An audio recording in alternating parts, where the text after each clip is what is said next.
Good morning. It is now day 6, and we're up a little bit early. It's about 7:30 right now. We've already cleaned up, grabbed a shower, and went down and had a little bit of breakfast, got some coffee. But it's a little too early to get on the road today. We have a pretty short day today, only about 109, 110 miles. But we're going into Springfield, Illinois, where, of course, the Lincoln Presidential Library is. So we're going to stop in and spend probably 2 or 3 hours going through that, whatever it takes, and then see a few other things along the way. So we'll probably end up being a full day, even though we have a short distance to go. And for you older guys, well, here's a pro travel tip. If you get bound up while you travel, carry some of this with you. So Kevin, I know you were out here talking to that guy earlier. Well, he came by here and told me he was talking to you. He goes, yeah, I was asking your buddy how the Harley and the BMW get along. He says, well, what I told him was, it's fine as long as he stays behind me. He told me he rides a Yamaha 700. So he told me a Kawasaki. So, okay. So who knows? Getting different stories. For the most part, on this day, day 6, Route 66 paralleled I-55 as a well-maintained 2-lane road. It was actually very relaxing to ride this blacktop as there was very little traffic and we were able to move along at 55 to 60 miles per hour. Our first stop was to see Bunyan's Hot Dog Giant in Atlanta, Illinois. We're here in Atlanta, Illinois with the Bunyan statue holding a hot dog. And the history of this is that back in the 1960s, a company in Venice, California created this mold of Paul Bunyan and started selling it for various roadside attractions and businesses along Route 66, but elsewhere as well. And it became popular as a guy holding a muffler, a guy holding an axe as Paul Bunyan. But this particular one was purchased for a restaurant that sold hot dogs. The hot dogs company was called Bunyan's. And it was stood there for a long time. And then finally it was moved here to Atlanta, Illinois, so it would stay on Route 66 for us to enjoy.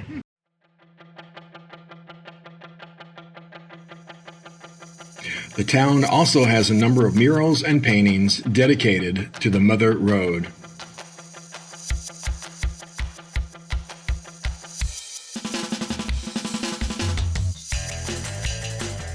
Getting back on the route, we rode to the notorious Dead Man's Curve, which is not too scary today.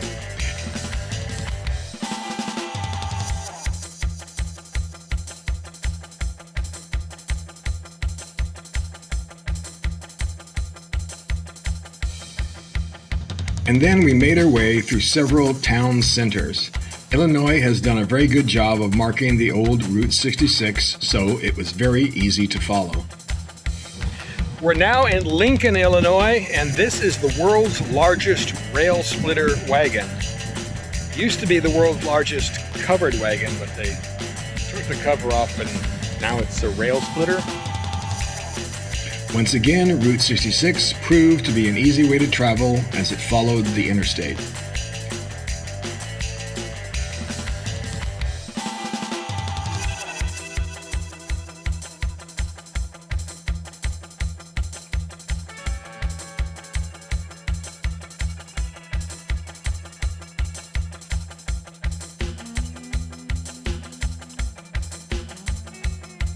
Of course, there was time to stop by the many roadside attractions, including this well-preserved Texaco station.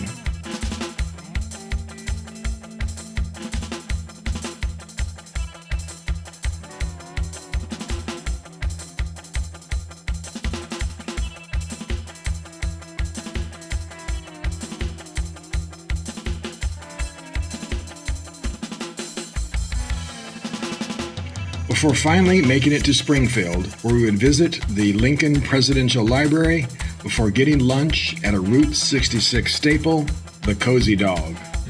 Right. So we just got through doing the Lincoln Library, which was very cool. It's definitely worth a go. that was a very, very tumultuous time, of course, in our country. So there's a lot of moving things in there. But we're done with that, and now we're here at a Route 66 favorite, and that is the Cozy Dog Diner, having a cozy dog.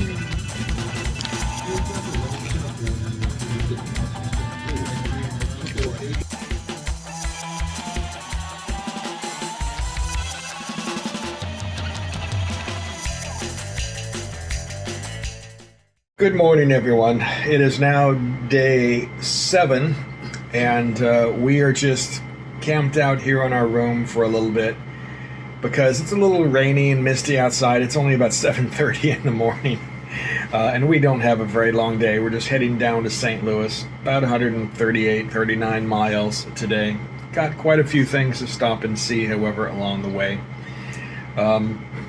So we're just hanging out, but So after waiting it out till about 9 o'clock, we finally got on the bikes. We were on and off the interstate several times during the day, getting on and off Route 66. And this is pretty much what it was like. I stopped shooting GoPro video early in the morning because it was just so miserable, and there really wasn't a whole lot to see. As I said, we got on and off the interstate. out on Route 66, a little rainy, overcast this morning. But we stopped by and saw the Artson Cafe, which is closed right now. So we're going to go next door to Jubel's, which I understand is really good as well. So go in, grab a little late breakfast. And so if you are passing through here on Route 66, this is a great place to stop. And I haven't even got my food yet, but this is just like this really great old school 1960s diner that you just don't see a lot of anymore, especially where Kevin and I are from. This is a great apple fritter. It's very, very dense, and the sugar is just right, but it's over the top. Excellent choice. So if you want to sit where the old crotchety bastards who are crossing the country sit, it's booth 12. So now if you do come here to Jubel's, be patient. It's quite busy, and service is not really quick, but the food is really good. This omelet that I just had and these homemade biscuits definitely pushes the Cozy Dog lower on the list, and I think this may have to go in front of Baby Bulls.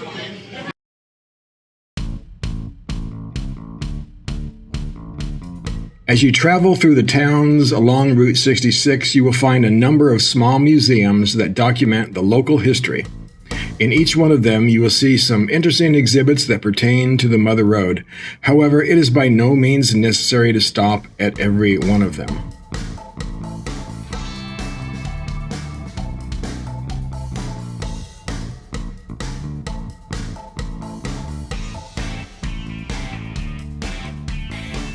As you're passing through these museums, remember they survive off of donations, so give. Next up was Soulsby's service station for a picture.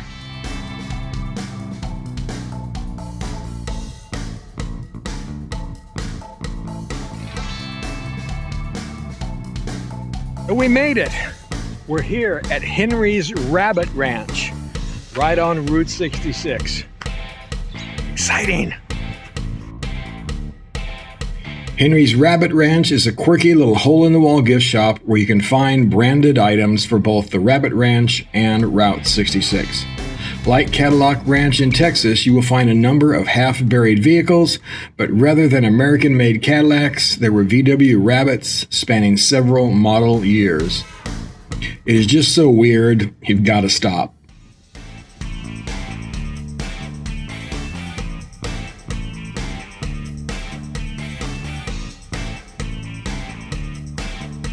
Along the way, we're stopping outside of St. Louis at the Lewis and Clark Historic Site. This is actually the place that they launched the expedition from.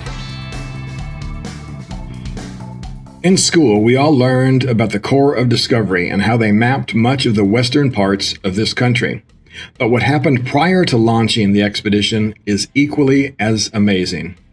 This museum documents how the Corps wintered from December to May at this site in Illinois. We all think that we're, tough SOBs for getting on motorcycles and riding across the country, right?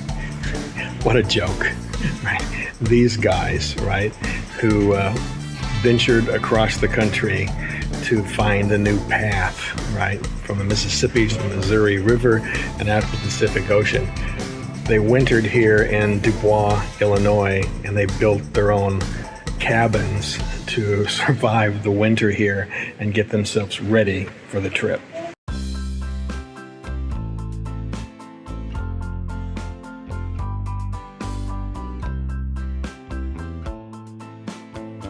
So we're on the Chain of Rocks Bridge right now, which is known for, of course, being on Route 66, crossing the Mississippi River, and as Kevin reminded me, it has this odd 30-degree bend out in the middle of it. Unfortunately, it's closed today, so we can't go out that far, but we got to walk on it for a little bit. Listen to that lovely rendition of the Route 66 song. If you ever plan to go travel my way, take the highway, that's the best. Get your kicks on Route 66. Route? It's wide. Next stop, the world's largest ketchup bottle. Yep, it's just a big ketchup bottle. Not much else to say. Okay, I guess we need our food update for today. I guess let's just give you an update about the whole day. It started off rainy and pretty much rained the entire day. It stopped right before we got to the hotel. But other than that, it was rainy. And rainy isn't even the right word for it. It was just like this thick fog, thick mist all day long. Really strange. But we managed to get in all of our stops that we wanted to see anyway, except for the Cahokia Mounds, the historic site, that's what it is. They were closed, so we couldn't get in there. But other than that, we got to everything, including the world's largest ketchup bottle. However, when we got here to the hotel, I picked this hotel because there was a good barbecue place nearby. It got great reviews, and so we were really looking forward to going to this barbecue place. Well, when we get here and I look up to see what time it opens, I found out it closed last week.